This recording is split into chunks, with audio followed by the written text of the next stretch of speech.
प्रिय विद्यार्थियों, हम पढ़ रहे थे हमारी विद्यापति कवि विद्यापति बीए पार्ट फर्स्ट में विद्यापति का क्वेश्चन था। विद्यापति भक्त कवि है अर्थात श्रृंगारी कवि। तो हमने पिछली जो हमारी कालांश थी उसमें हमने पढ़ा कि विद्यापति भक्त कवि के रूप में विभिन्न विद्वानों ने उनके तर्क दिए हैं। तो एक तर्क ये भी है, कुछ विद्वान ये मानते हैं कि विद्यापति श्रृंगारी कवि थे, क्योंकि विद्यापति का जो जन्म हुआ था वो वह संधि में हुआ था। ऐसी संधि में, यानी कि एक ऐसी संधि थी जब भक्ति काल का तो अंत हो रहा था और रीति काल का आरंभ हो रहा था। तो ऐसे में वो आधा भक्ति का प्रभाव पड़ा इनके काव्य पर और आधा रीति काल का प्रभाव। रीति काल में मूल रूप से श्रृंगार था, तो इनके काव्य में श्रृंगार की भी अनुभूति हुई है। हमारे जो विभिन्न विद्वान हैं, जैसे आप विनय कुमार सरकार है, आप शिवनंद या शिव कुमार नंदन ठाकुर है, वो डॉक्टर राम कुमार वर्मा, डॉक्टर नगेंद्र नाथ और इसके अलावा हमारे बाबू राम सक्सेना, ये सभी ये मानते हैं कि विद्यापति श्रृंगारी कवि हैं, क्योंकि उनके पदों में जिस तरह का, क्योंकि विद्यापति के काव्य में जयदेव का प्रभाव होने के कारण कवि जयदेव ने भी श्रृंगारिकता का अनूठा चित्रण किया है। इसलिए आज हम श्रृंगारी कवि के रूप में तर्क देते हैं कि क्या ये वास्तव में सही है कि क्या विद्यापति श्रृंगारी कवि हैं या भक्त कवि। अभी हमने भक्त के संबंध में तर्क दे चुके हैं, अब हम देंगे यानी कि अब आता हमारे तर्क आता है श्रृंगारी कवि के रूप में। तो हम इस तरह से लिखते हैं, विद्यापति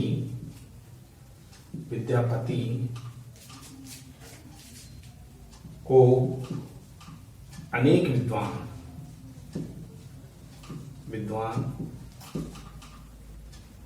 भक्त कवि की अपेक्षा श्रृंगारी कवि मानते हैं। श्रृंगारिक कवि मानते हैं। इसका मूल कारण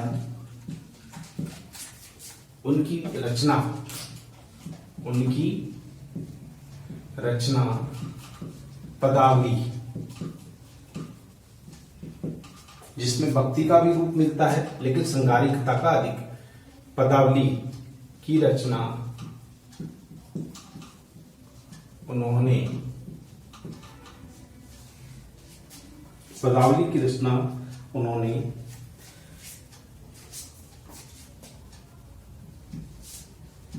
श्रृंगार भाव से की है, यानी श्रृंगारिक की रचना श्रृंगारिक भाव से की है। उन्होंने राजा शिव सिंह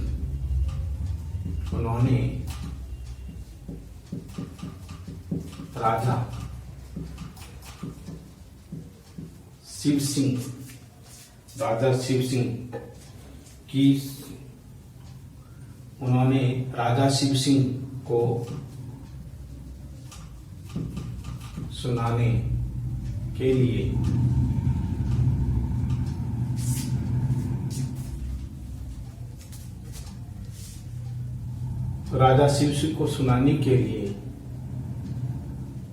श्रृंगार प्रधान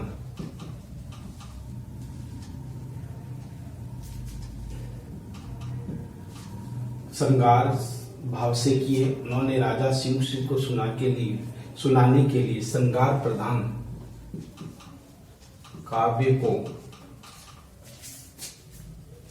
प्रमुखता दी है। यानी शिव सिंह की मृत्यु के बाद मृत्यु के बाद वे भक्ति परक रचनाएं लिखने लगे थे। भक्ति परक रचनाएं लिखने लगे थे।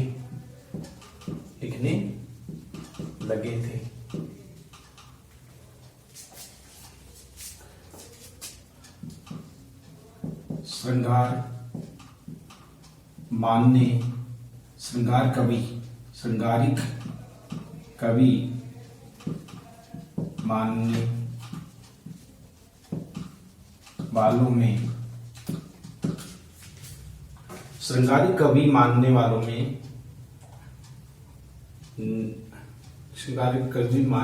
में डॉक्टर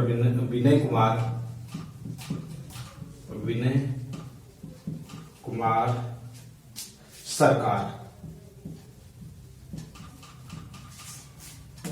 पंडित शिवनंदन ठाकुर,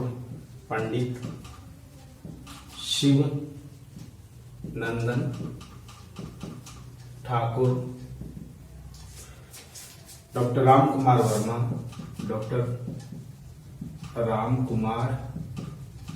वर्मा और नगेंद्र नाथ,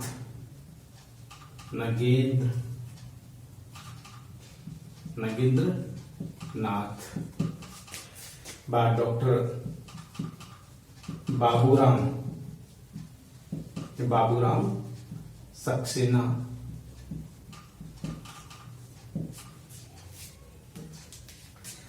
रामचंद्र शुक्ल,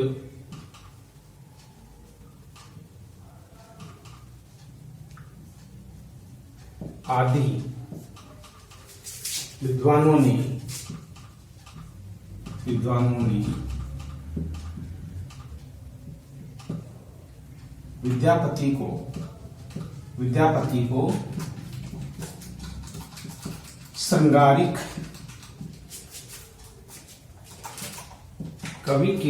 श्रृंगारिक कवि के रूप में ही स्वीकार किया है। आदि को श्रृंगारिक कवि के रूप में ही स्वीकार किया है।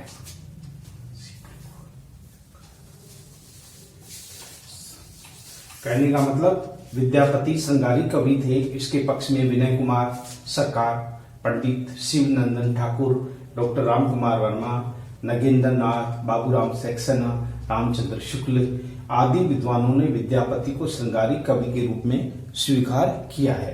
ये कहते हैं कि ये श्रृंगारिक कवि हैं, श्रृंगार का ही सबसे ज्यादा वर्णन किया है। तो कीर्ति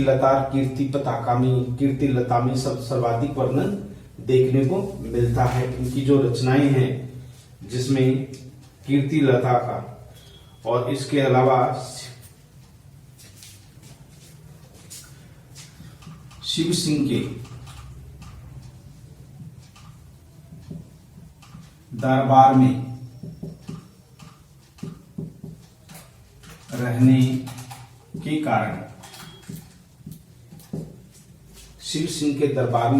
कारण काव्य में भक्ति के स्थान पर श्रृंगार ही प्रमुख रहा है।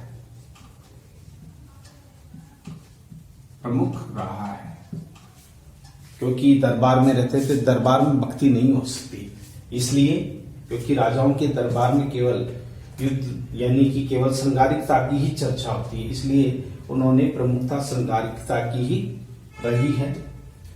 तो हम ये कह सकते हैं कि विद्यापति श्रृंगारिक कवि है। तर्क यानी श्रृंगारिक कवि के रूप में तर्क ये है, विद्वानों का तर्क है।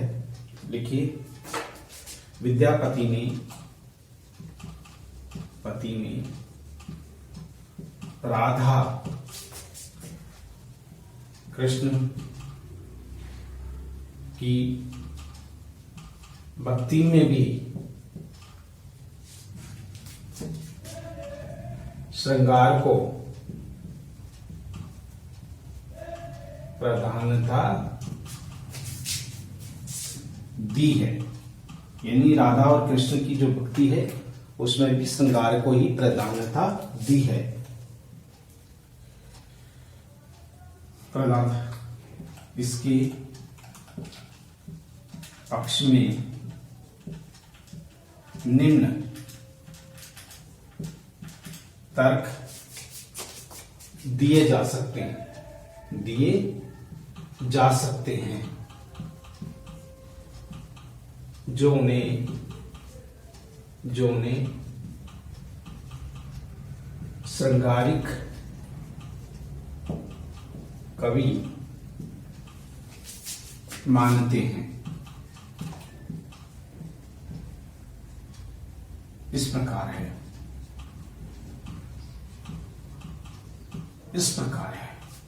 तो कहने का तात्पर्य श्रृंगारिक रूप में, ये तो एक पृष्ठभूमि थी, किस किस ने क्या क्या माना है।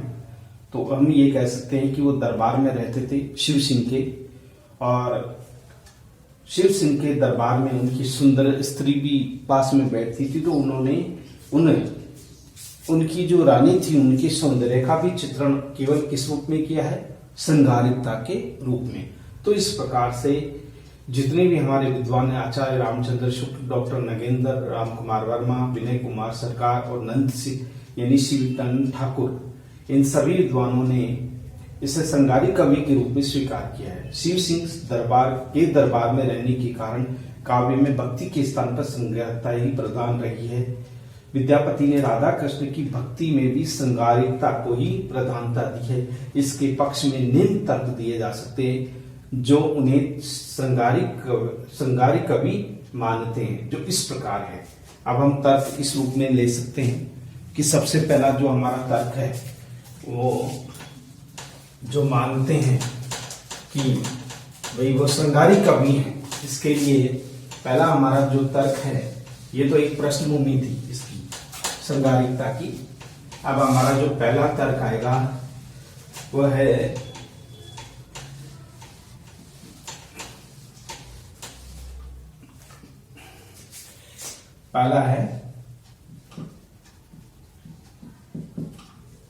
श्रृंगार वर्णन में विविधता।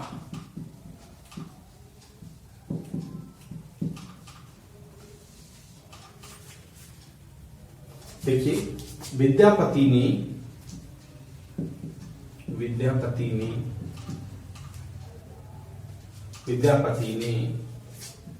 अपने काव्य में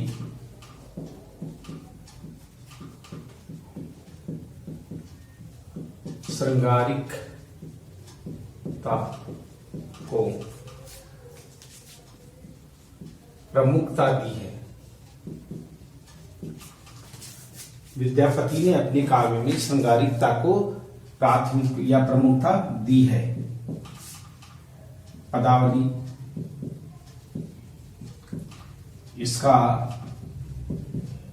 श्रेष्ठ उदाहरण है। कवि विद्यापति ने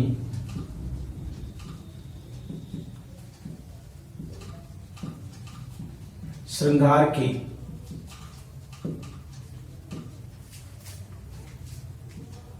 संयोग पक्ष एवं वियोग श्रृंगार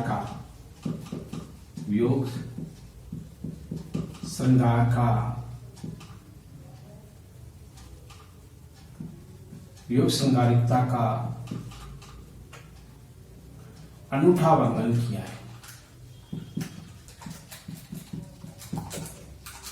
किया है। अनूठा वर्णन किया है।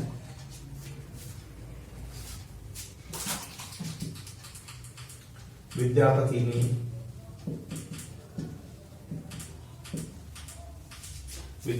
ने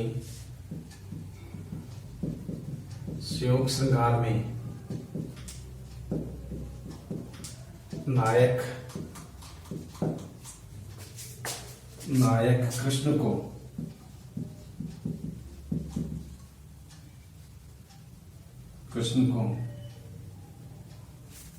विद्यापति ने संयोग श्रृंगार में नायक कृष्ण को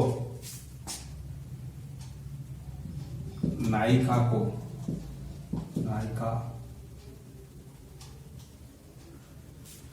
विद्यापति ने संयोग श्रृंगार में नायक कृष्ण को नायिका राधा के प्रति प्रेम प्रकट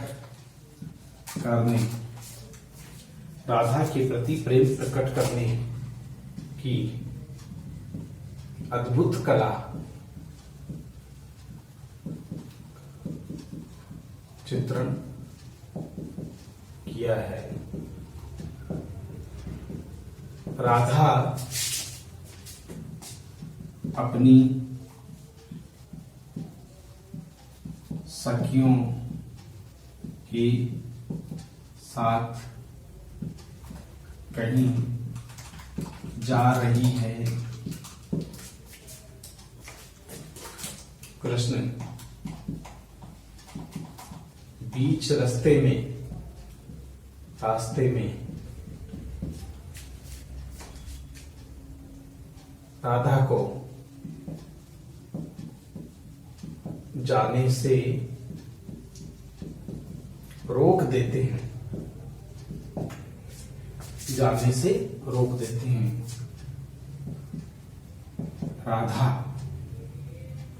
राधा कृष्ण के प्रति क्रोध प्रकट करती है।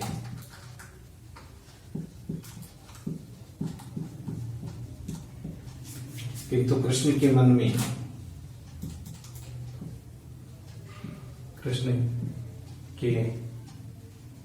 में राधा के प्रति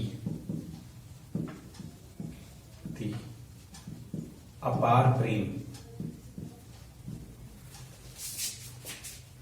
छलक रहा है।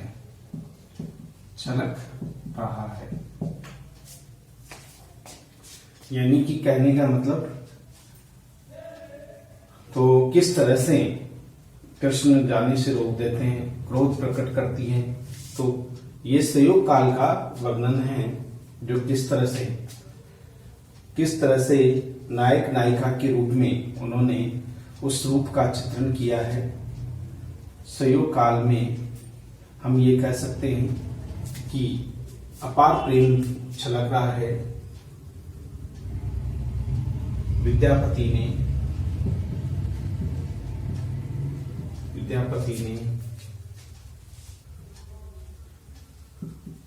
राधा के नव यौवन का भी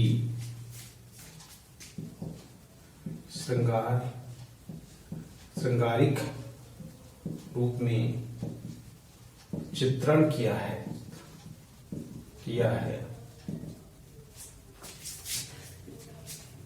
इसका उदाहरण है शेषव जोबन।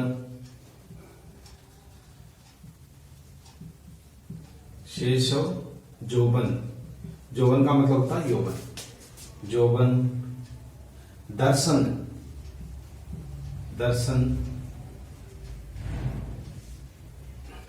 दर्शन भेद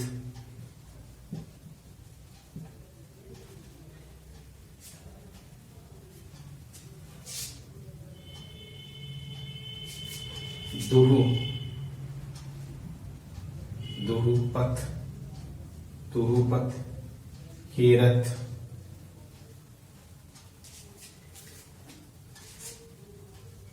हेरियत मनसीज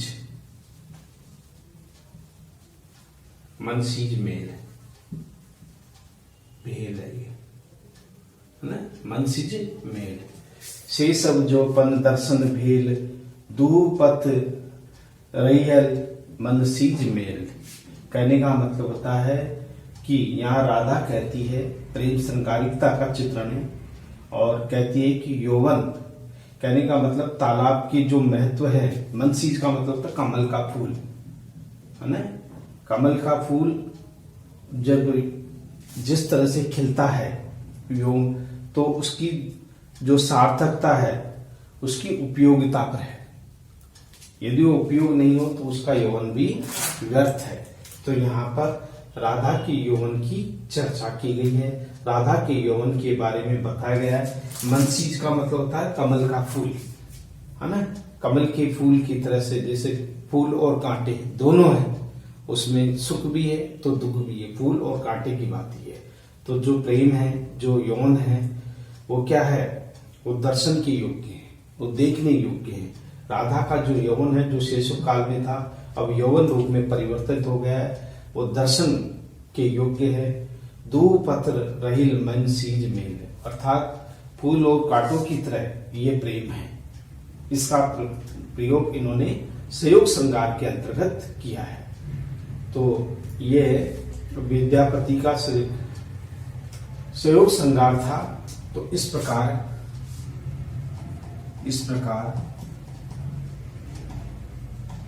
विद्यापति काव्य में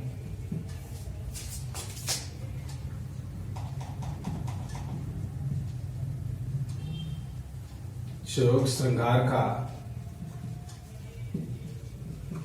मन भावन चित्रण किया है।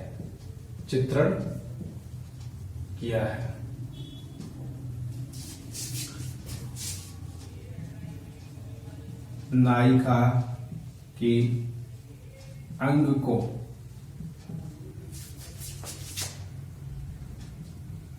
यौवन से परिपूर्ण माना है।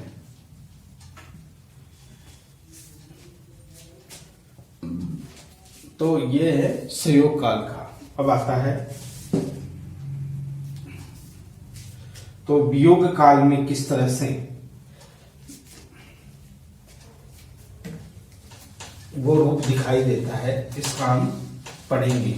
यानी ये तो था पक्ष में, विविध पक्ष में दो ही पक्ष हैं विविधों में, एक तो संयोग श्रृंगार और ये वियोग श्रृंगार। तो हमने अभी पढ़ा संयोग श्रृंगार। अब यानी वियोग श्रृंगार, ये दूसरा पक्ष है।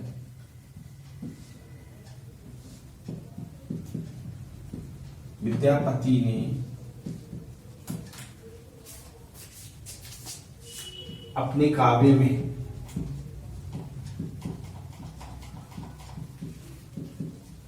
वियोग श्रृंगार का भी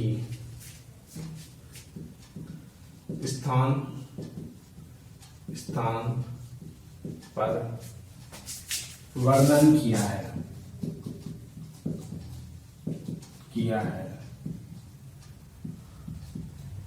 राधा और कृष्ण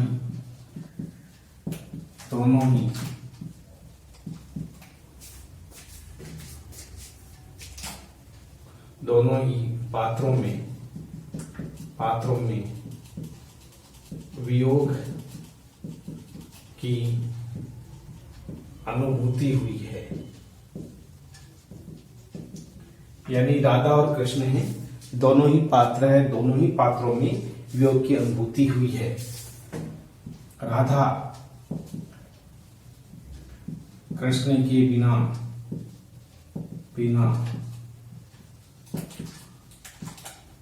व्याकुल हो जाती है। वह जंगल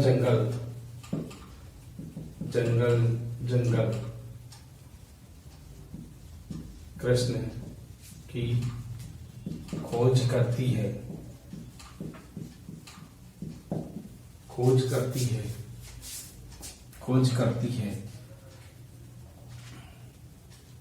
हर समय कृष्ण की याद में खोई रहती है, खोई रहती है, हर समय कृष्ण की याद में खोई रहती है, हर समय कृष्ण की याद में खोई रहती है, आंखों से आंसू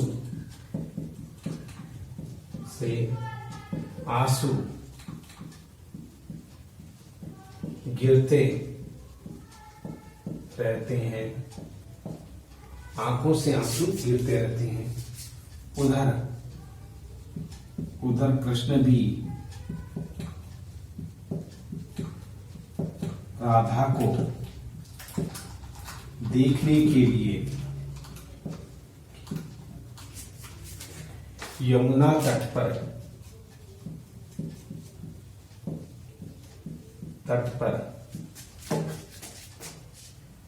व्याकुल होकर घूम रहे हैं।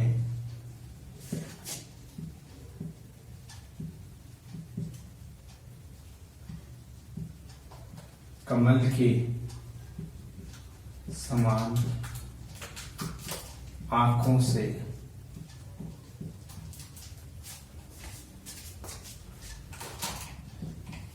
आंसू गिर रहे हैं,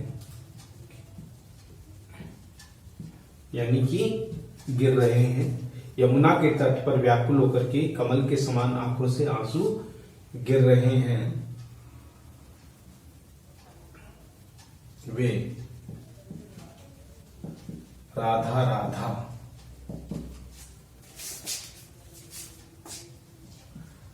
पुकारते रहते हैं। राधा के बिना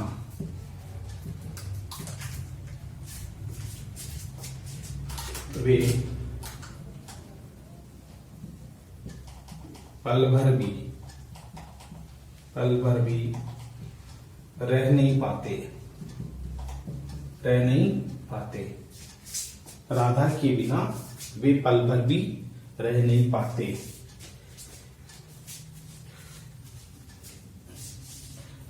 पाते। वे एक दूसरे के पूरक है। जिस प्रकार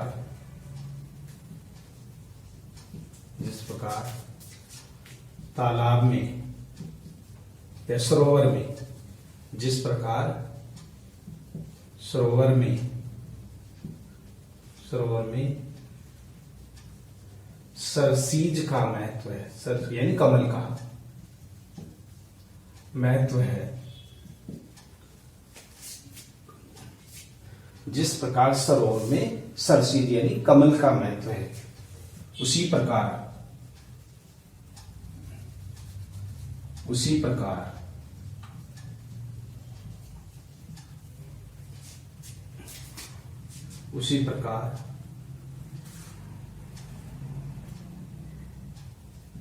बिना कमल के सरोवर का कोई महत्व नहीं।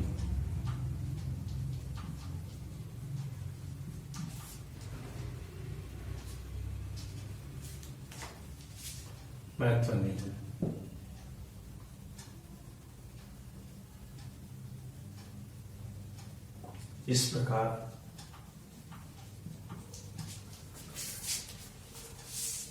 वियोग में हृदय पक्ष की प्रधानता देखी जा सकती है, यानी हृदय पक्ष की यहाँ प्रधानता देखी जा सकती है। कवि विद्यापति ने इसमें वियोग श्रृंगार का चित्रण किया है। अब अगर हम देखें तो किस रूप में, एक उदाहरण के द्वारा हम इसका समझ लेते हैं। पहले तो मैं बताऊं, विद्यापति ने अपने काव्य में वियोग श्रृंगार का भी स्थान स्थान पर वर्णन किया है। राधा और कृष्ण दोनों ही पात्रों में वियोग की अनुभूति हुई है। राधा कृष्ण के बिना व्याकुल हो जाती है। वह जंगल जंगल कृष्ण की खोज करती है, हर समय कृष्ण की याद में खोई रहती है, आंखों से आंसू गिरते रहते हैं। उधर कृष्ण भी राधा को देखने के लिए यमुना के तट पर व्याकुल होकर घूम रहे हैं, कमल के समान आंखों से आंसू गिर रहे हैं।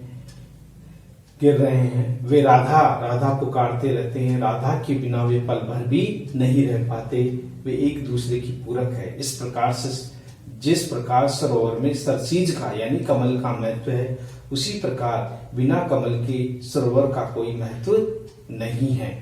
इसी प्रकार वियोग में हृदय पक्ष की प्रधानता देखी जा सकती है। इसका एक उदाहरण हम लिख लेते हैं, जो अच्छा और सुंदर उदाहरण है, जो उन्हें श्रृंगारिक कवि यानी वियोग श्रृंगार का उदाहरण लिख रहे हैं। वियोग में वियोग पक्ष उदाहरण है, वियोग पक्ष में उदाहरण है सरसीज बिनु, सरसीज बिनु, बिनु सर, सर बिनु, सर बिनु सरसीज, सरसीज,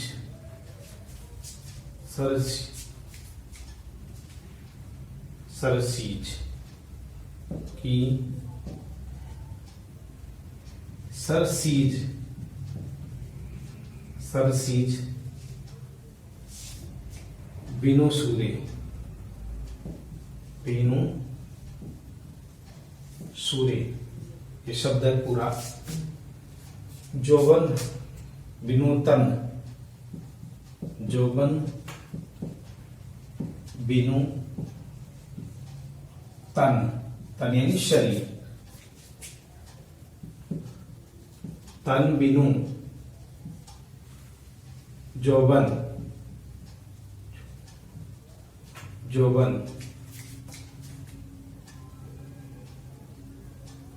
जोबन को, जोबन प्रिय पिए दूरे, अर्थात यहां पर वियोग श्रृंगार का उदाहरण है कि यौवन का महत्व शरीर में ही होता है, सुंदर शरीर में ही होता है, और अगर प्रियतम पास में नहीं हो तो उस यौवन का कोई महत्व नहीं रहता। जैसे कमल, तालाब की सुंदरता कमल की। तो इस प्रकार ये हमने ये पढ़ा कि किस तरह से वियोग श्रृंगार में या वियोग श्रृंगार का ये उदाहरण था। इस उदाहरण में ये श्रृंगार के दोनों पक्षों का सुंदर उदाहरण हमने पढ़ा। अब हमारा आता है जो अगला है, जो श्रृंगारी कवि के रूप में उन्हें मानते हैं, वो है नायक नायिका के रूप में चित्रण। अब हमारा दूसरा पॉइंट है नायक नायिका के रूप में। दूसरा है नायक नायिका के रूप में चित्रण, जो उन्हें श्रृंगारिक कवि मानते हैं।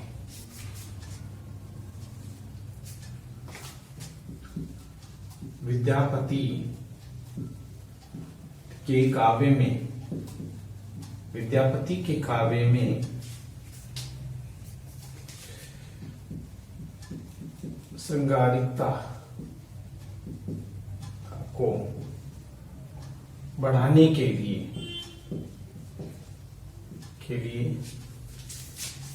कवि ने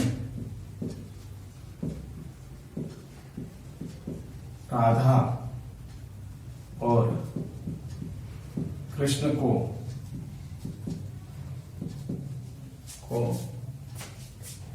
नायक नायिका के रूप में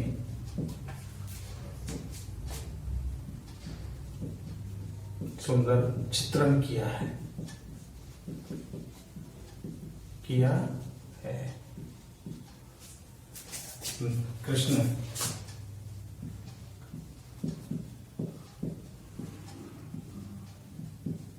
रसिकता का प्रतीक है, तो राधा सौंदर्य का प्रतीक है।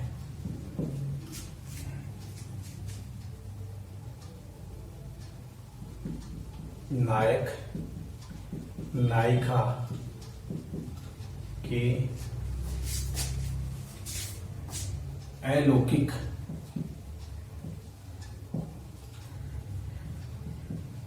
रूप एवं क्रीड़ाओं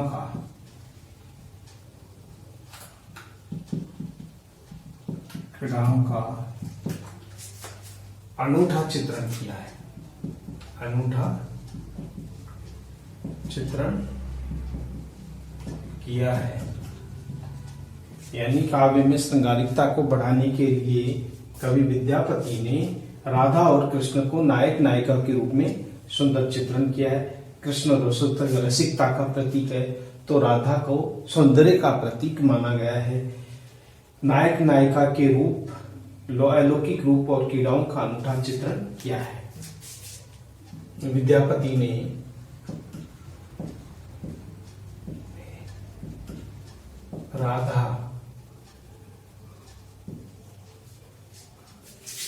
राधा के रूप सौंदर्य को इतना प्रभावी बना दिया है कि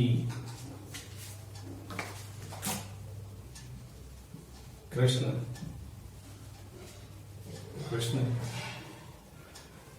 उसके प्रति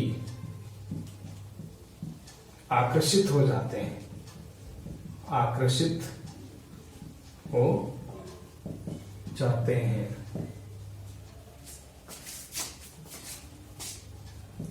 दरबारी वातावरण होने के कारण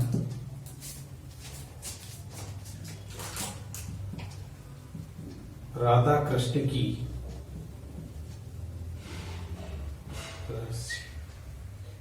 रसिकतापूर्ण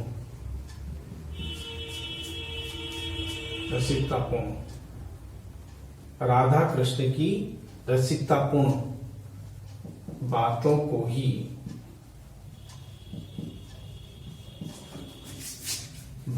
ही काव्य का रूप प्रदान किया है। यानी नायक नायिका के रूप में चित्रित करने में श्रृंगारिकता की महत्वपूर्ण भूमिका है। कृष्ण के प्रति आकर्षित राधा कृष्ण के सौंदर्य को देख करके उसके प्रति आसक्त हो जाते हैं। तो राधा और कृष्ण की रसिकतापूर्ण दरबारी संस्कृति होने के कारण राधा और कृष्ण की रसिकतापूर्ण बातों को ही काव्य का रूप प्रदान किया गया है। इसे इस बोध में इसका उदाहरण है बहुत सुन रसिया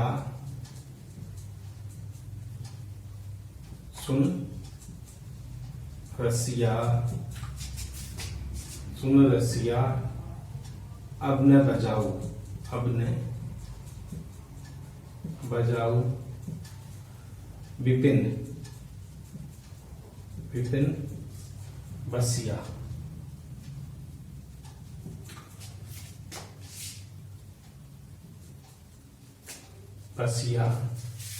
बार बार चरनाविद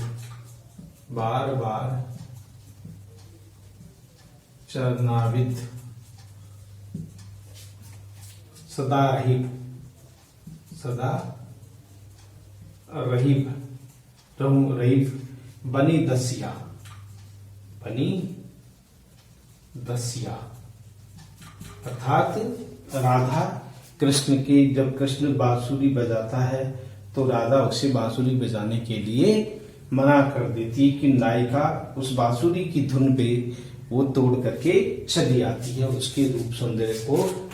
यानी कि सुन रसिया अब न बजाओ विपिन बसिया, बार बार चरणाबित सदा रही बनी बस दसिया, कि मैं तुम्हारी दासी बन करके रहूंगी, क्योंकि तुम्हारी इस मधुर ध्वनि को सुनकर के, बांसुरी की मधुर ध्वनि को सुन करके मैं दौड़ी चली आती हूँ। तो ये नायक नायिका के रूप में ही चित्रित किया। इस प्रकार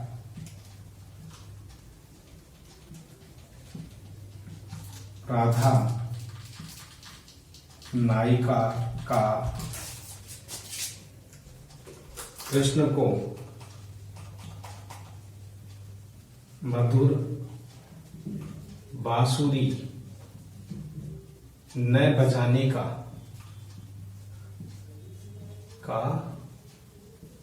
आग्रह काव्य में किया गया है। ये बांसुरी का वर्णन इस काव्य में किया गया है। तो इस प्रकार ये नायिका के सौंदर्य का वर्णन। अब आता है श्रृंगार में सौंदर्य की प्रधानता।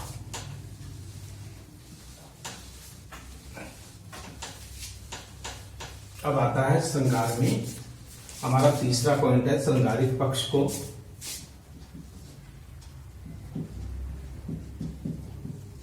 श्रृंगार में सौंदर्य का महत्व है। सौंदर्य का महत्व, सौंदर्य का महत्व है यानी किसी भी सुंदर चीज के प्रति जो एक आकर्षण होता है, वो आकर्षण का चित्रण भी कवि विद्यापति ने किया है। सौंदर्य का आकर्षण का चित्रण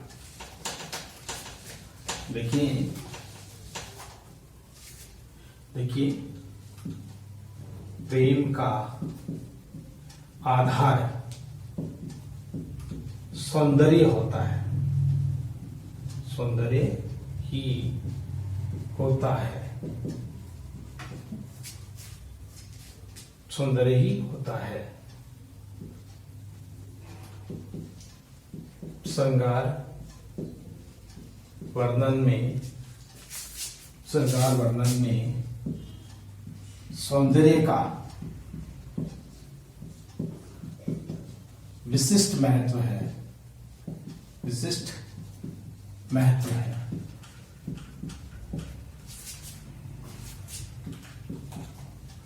राधा की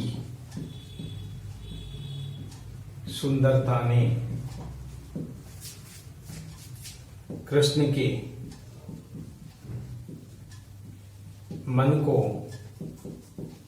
मोहित कर दिया है, मोहित कर दिया है।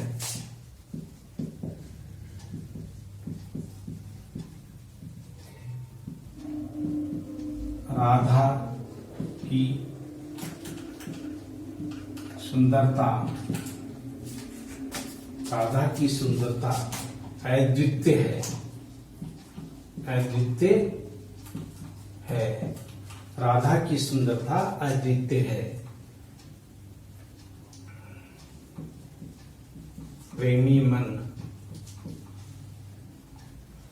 उस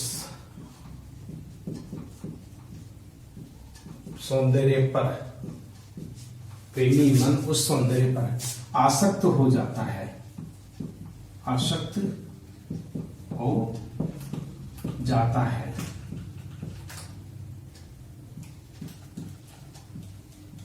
रीतिकाल के कवियों ने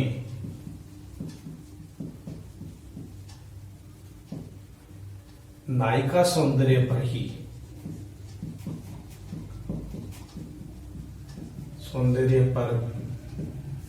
नायिका सौंदर्य पर अनेक कविताएं लिखी है। अंग प्रत्यंग पर कविता लिखी गई है। लिखी गई है, इसका प्रभाव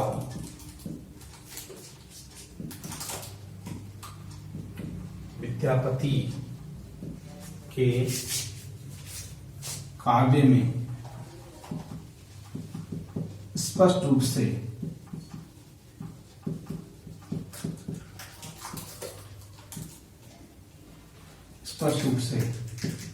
देखा जा सकता है यानी कि सौंदर्य का चित्रण, श्रृंगारिकता का सौंदर्य के चित्रण,